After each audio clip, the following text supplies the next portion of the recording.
And as I stated, you never take this journey by yourself. You always have some support. My wingman, if you have not noticed, is Bill Kimler. Where's Bill? Bill did not write my speech. I did it myself. Come up here, Bill. I want to take this moment just to thank Bill for making sure that if I got weak, he pushed. And the same thing happens. And I think we kind of bounce it off well. So check out our podcast so you can hear how we misbehave and then get on track. But I just want to thank Bill for pouring into Greenwood and surrounding counties. And he pours it in such a way that you don't even know it's happening, but it's happening. So I wanted to take a minute to tell him whichever way he went. Thank you for what you've done so far. And I look forward to us continuing to try to shift Greenwood and surrounding counties, because we will not be last in every list for long. We want that first spot.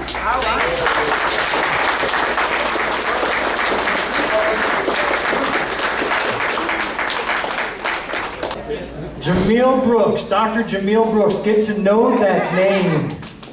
Get to know that name. She is stellar. Stellar. Thank you, Jamil. Jamil, you inspire me. You do. As do you, Representative Bauer, and as you do, Representative Parks, thank you. As do many of you, in fact, who are with us today. You know, there has been some good that has happened in Columbia in the past year. To say otherwise, it would be dishonest. They enacted Gavin's law to criminalize sexual extortion. That's a good thing. They enacted paid parental leave for teachers and school employees. That's a good thing. Something Democrats have been fighting for forever, but they came around eventually.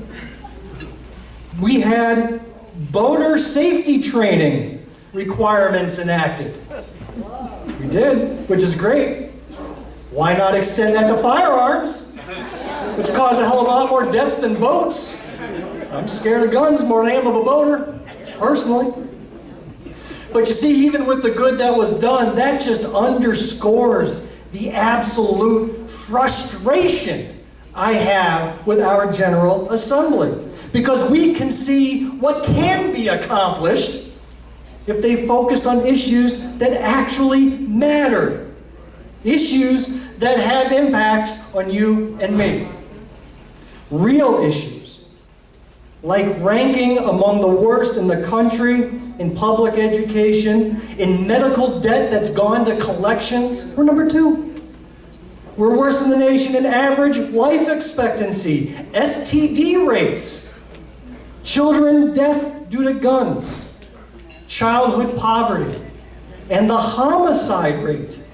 Did you know South Carolina is number 5 in the nation when it comes to the homicide rate? Bet you didn't know that.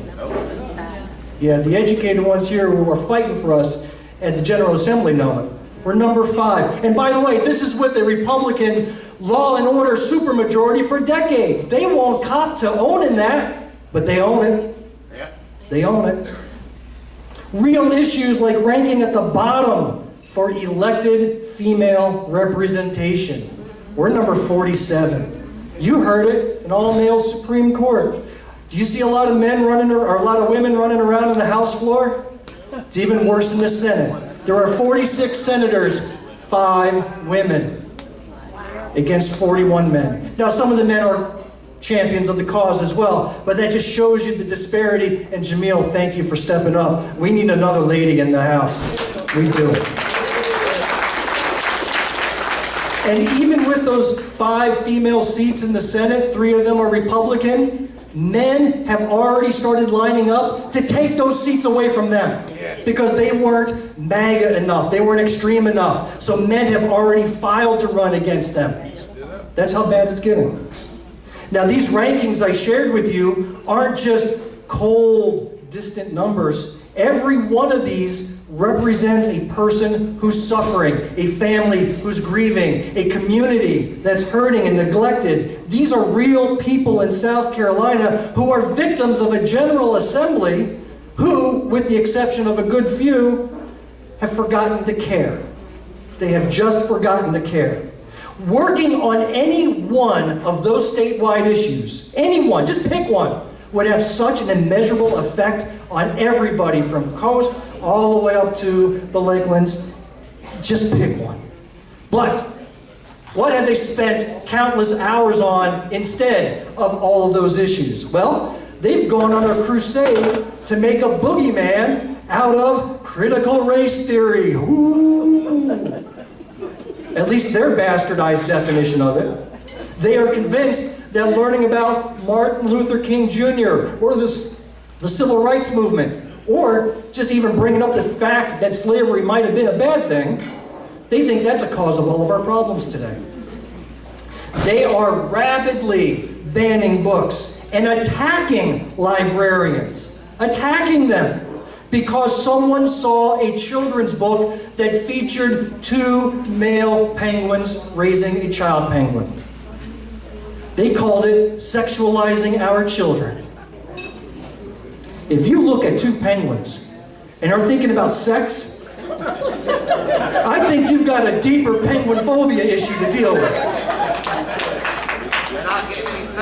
Waste of time. They have strategized for years, and they've now been successful to take our tax money, which could have gone to support our rural schools and children in need, and divert it to for-profit private and religious institutions. A model, by the way, that has proven to be a failure in every state that it's been tried.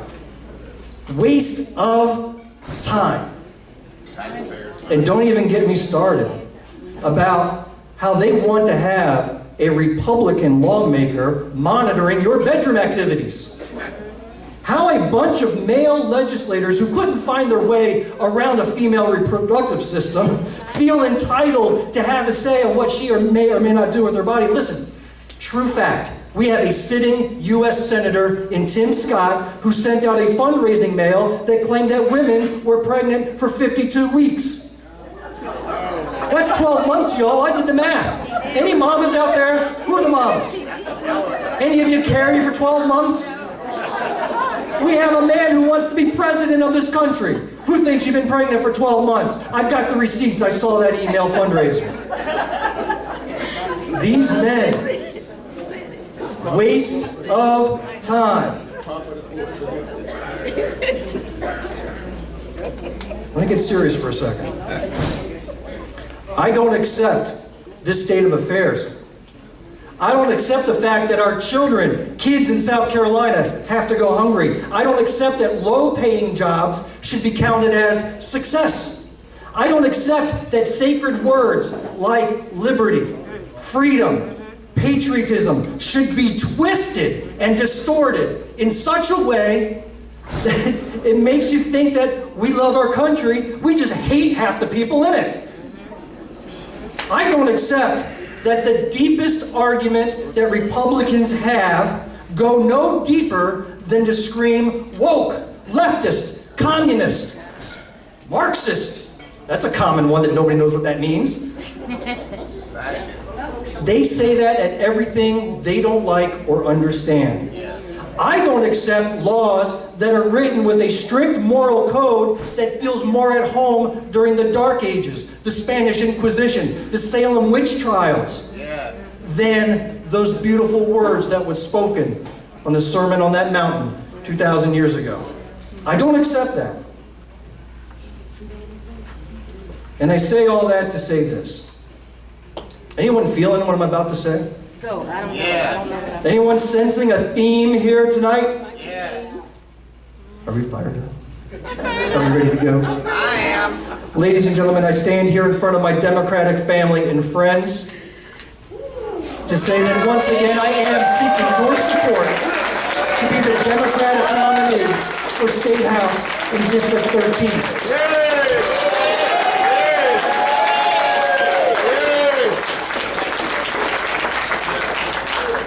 We will build on what we did last year because honestly, I didn't know what I was doing. And I think I still did a pretty good job at it. We will work twice as hard to convert voters with a message of focusing on the things that are important and moving away from these extremist platforms that are holding back the amazing potential of our great state of South Carolina. We will bring a message of sanity. To the houses and streets of Greenwood and Lawrence County, and we'll add to the mix McCormick County. Jamil and I will be working hard. We'll be working together. We'll be working coordinated to bring decent, honest, hardworking representation for you. And we don't want to do it alone, so I won't repeat the wonderful message you gave, but please, we could use some partnership all the way from city, county council, school board, and even the state senate. That is up for election next year too and becomes even more important. We will have a lot more to say in the upcoming year, but it is late now. And I want to thank you all for coming out tonight.